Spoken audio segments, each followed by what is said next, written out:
All right, guys, what's going on? Welcome back to the Everything College Football Podcast. Today I'll be doing my preview and prediction for the Cure Bowl going down Wednesday, December 17th in Orlando between Old Dominion and South Florida. USF 7.5-point favorites, 55.5 is the total, 5 p.m. Eastern time. And of course, with it being bowl season, constant opt-outs and transfers, can't guarantee this information will always be accurate come kickoff, and predictions could certainly change. Getting things started with the Old Dominion offense, one thing that is for certain is that quarterback Colton Joseph's in the transfer portal.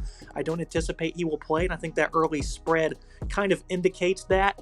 Obviously, this is something you'll want to monitor as we near kickoff, of course. If he doesn't play, though, it's going to be up to a younger quarterback. And Quinn Heineckel, this is a guy that's only ran the ball 20 times this year. He's only thrown 15 attempts, 6'2", 211. Seems like they believe he can get involved in a similar capacity of Joseph. It was a QB heavy run. He led the team of over 158 attempts, and he was a bulk of the offense, that being Colton Joseph. So I definitely think this is a quarterback, despite being youthful, can come in and provide something with his legs. He does have 3 nice receivers: Trey Brown, Ja'Cory Thomas, Naeem Abdul-Rahman Gladding. They all have 600-plus yards combined.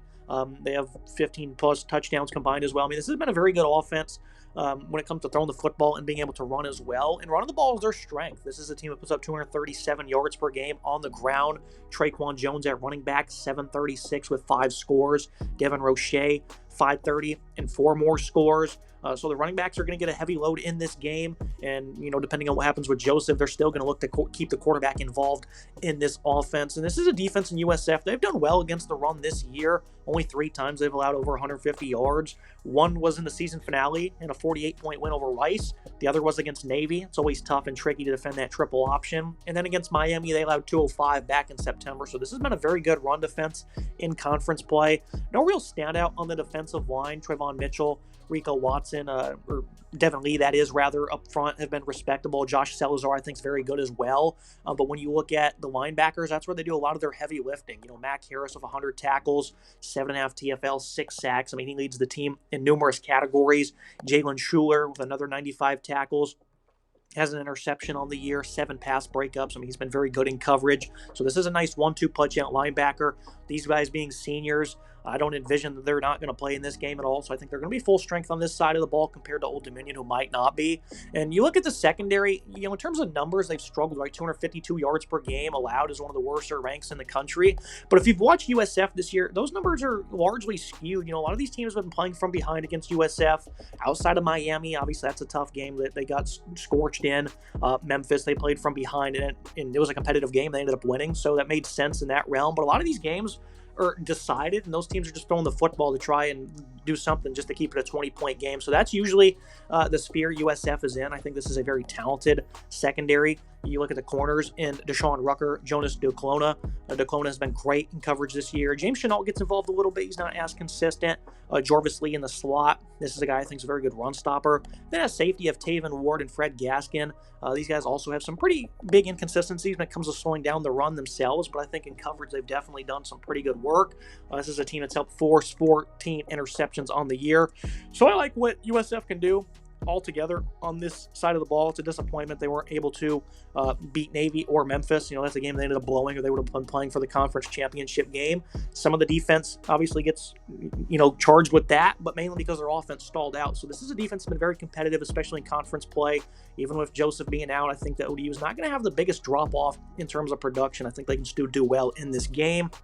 Moving to the other side of things, USF, they should have their starting quarterback, Byron Brown. He's been elite this year. It's not exactly a guy who's high on NFL draft boards. He's also a senior, so he's going to want to go out with a bang in this one. What a season from him. Almost 4,200 yards, 40-plus touchdowns. He's really developed this year as a passer. Sometimes, especially in first halves, you'll see him be a little inconsistent with his accuracy. But as the game goes on, he really does a great job of finding these guys downfield and utilizing this offense to perfection. A bit of a veer and shoot, like to spread things out, attack downhill with quick tempo, running the football. Look at the receivers, though. Keyshawn Singleton's a big play weapon, 877 yards, 8 scores.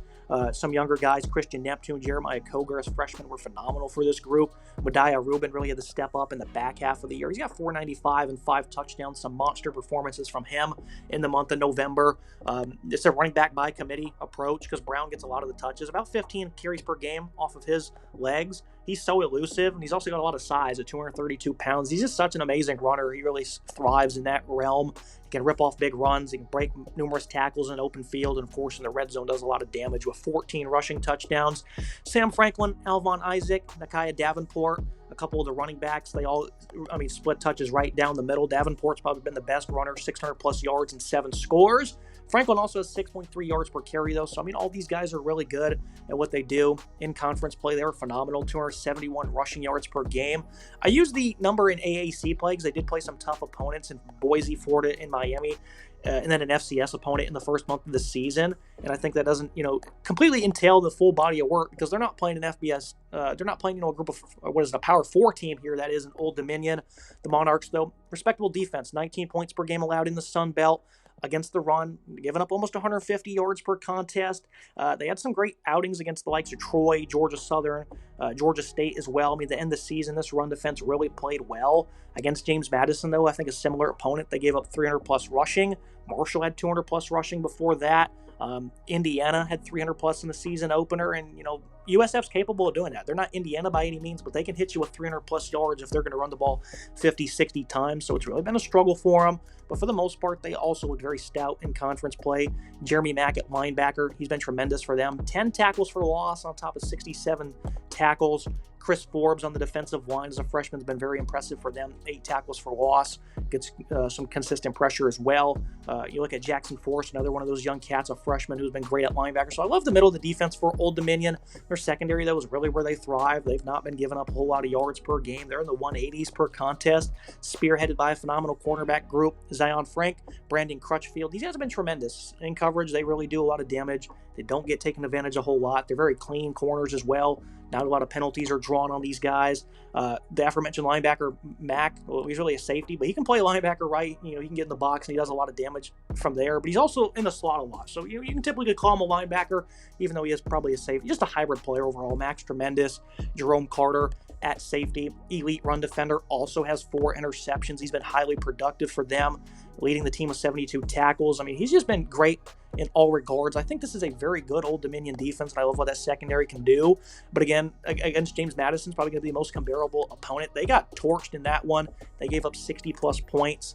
The first half of that game, because I was watching it, was much of a shootout, and then the defense absolutely turned up for JMU. They really held them in check while the Monarchs were not able to get a stop. 300-plus passing and rushing were allowed that day, 624 total yards. The defense has been largely sharp since then. They've only given up one 300-yard game since that JMU game over the last 5, which was a 5-game winning streak for them. So this defense can be competitive. This is a really good offense for USF, though. I expect them to be at full capacity. Maybe a transfer when it comes to maybe in the wide receiver room. Some of that depth might look it apart, especially with Alex Golish going to Auburn. The offensive line's a veteran group. So I think they're going to be pretty much full hands on deck. Byron Brown, as long as he plays, that's all you need to know, right? So I think that USF, they're going to have a great advantage here in this one. What were the final thoughts on the prediction? I think this total might be a little low, 55.5. I think that kind of implies that Old Dominion maybe doesn't show up on their side of the ball, because it's always a customary that USF's going to do their part, and I think they're going to get a nice 38 points, and then ODU is going to be able to try and keep pace. I think the Bulls are ultimately going to win this game. I think in Brown's final contest, he's going to look to go out with that aforementioned bang, and I think he will. He's going to have a highly productive day. He's going to put a lot of heart into this contest, and I think they're going to win the game. You can do what you want with the spread, especially once you get clarity on if Joseph's playing or not, but I think when it comes to high confidence points on a victory for the Bulls, that is absolutely allowed in my book. I think they're going to get the job done in Orlando, cap off a 10-win season. That's going to be it for today's episode. If you guys like, comment, subscribe. See you next time.